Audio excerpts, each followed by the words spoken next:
The Shoebox by Sloan.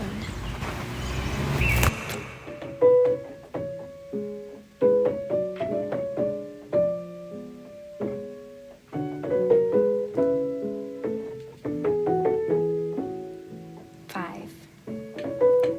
4 hours until midnight. I am in my room watching the shadows of the past as if my life is a flip book to be thumbed through. So I invert time and sit like a wren on my windowsill and feel the muddled gray wisps of ghosts shifting around my room. Myself at age 5 dancing to silent music and scribbling on the floor. Age 10, lying and regretting and sewing ballet shoes on Gran's quilt. Age 12, 13, humming, bleeding. 14, embracing, whispering. 15, waiting. 16, knitting. 17, 18, grieving. At 19, I sit like a wren and become a ghost, again and again and again, constantly eclipsed by time, watching the world regenerate and bend towards midnight.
The last sliver of indigo on the horizon, which beckons the eastern stars that flicker in the shadows beyond probing fluorescent street lamps, is barely visible behind the inky silhouettes of trees.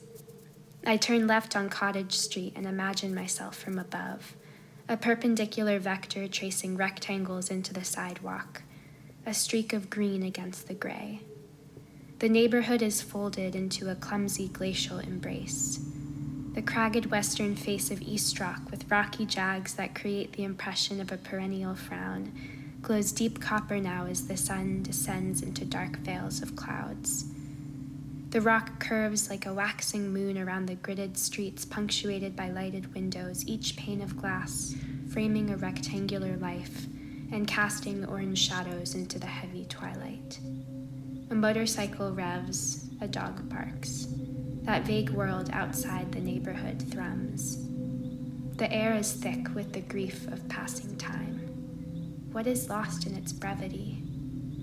It is December and a viewed from the summit of East Rock. The neighborhood seems as if it could be lifted with both hands and placed in a shoebox, lid gently closed against the blue dusk and tied with brown twine, hidden in an attic to collect dust.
Three. I am lifted by an invisible hand and dropped into the cosmos. Time has no topography. Here and there are the same intersections of the X and Y axes. The vacuum shrivels and folds and flutes and tangles space. I hold my hands in front of me as if to confirm my aliveness and find myself suspended in all directions, an infinite inkwell studded with pinpricks of light like distant lanterns. These are stars. This is the universe.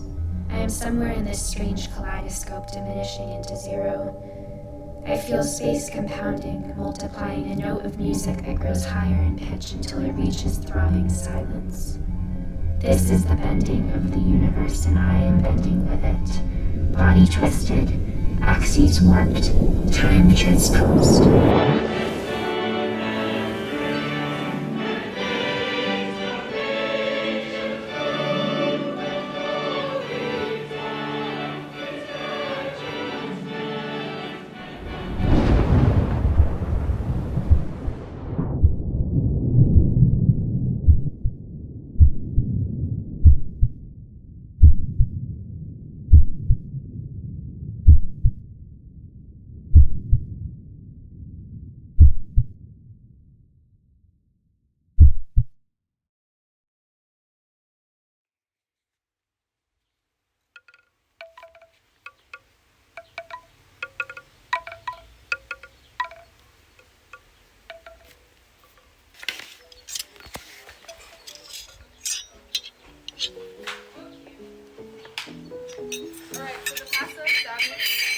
7. Whatever you want to do. I don't know, I don't care. I think Oh it's no. first gonna happen, so. You want water with or without spark? Spark. No, that's awesome. I'm gonna start saying that. So the süße Sprudel. We also have Sprite in the car Okay. if you like. I have some water outside. Oh, you have some outside? Yeah. Oh, okay. Do you like sparkling water? I I don't. I don't like it with spark. It's too sparky. do. And some spark. Yeah.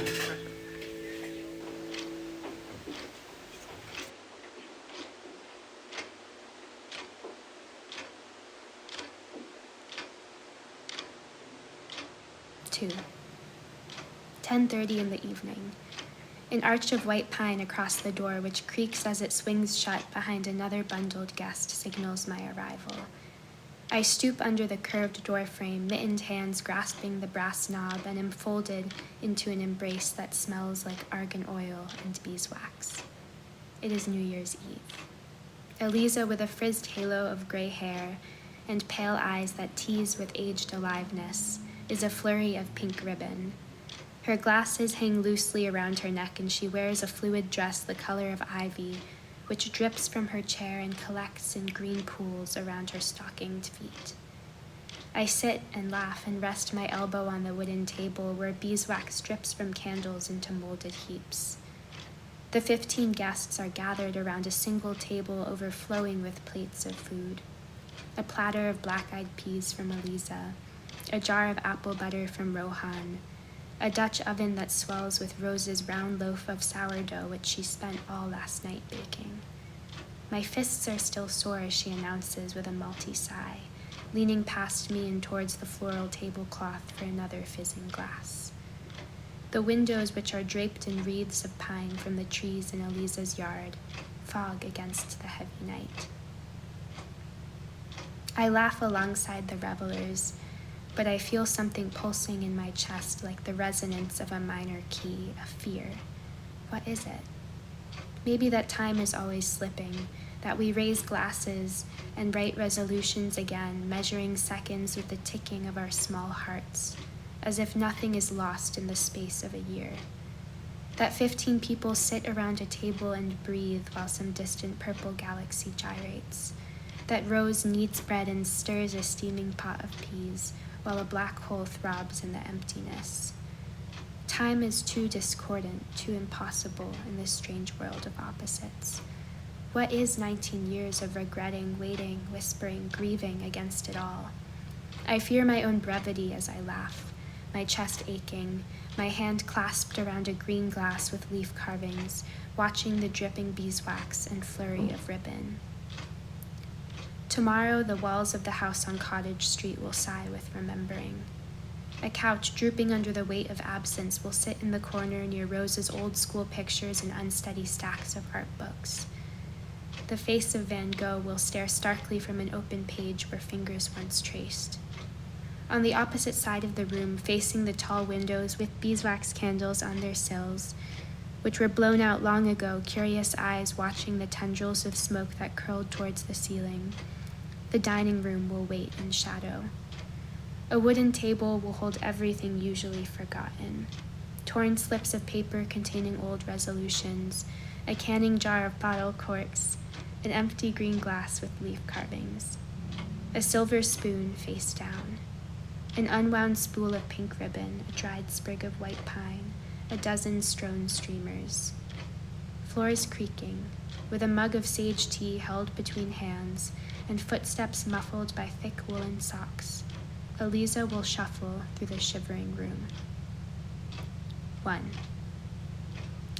Eliza, distributing a bouquet of colorful streamers and cradling a ticking army clock in the cranny of her elbow, sways wildly as she stands on a rickety wooden chair between Eli and Asami, who dutifully study her. We are 20 seconds away from midnight. 15 seconds now, Eli declares, craning his neck and lifting his fizzed glass fervently, as if in prayer. The room clusters and breathes as a single body, dilated with waiting, suddenly a burst of voices. 10, 9, 8. Eliza is a waterfall of ivy as she towers over the pool of lifted glasses and colorful streamers. 6, 5. A bowl of salted pecans, knocked over by a stray arm, flies from the table and sends a ripple of suppressed laughter. 3. I am there too. My glass raised, my throat fizzing, my chest blown open. I am there too. 2, 1. Watching like a wren and eclipsed by time, measuring the final second of childhood as my family huddles like a gasping body, and I stand alone. I am there, I am, I was, thrusting my brazen chest into the new year as the universe bends towards zero.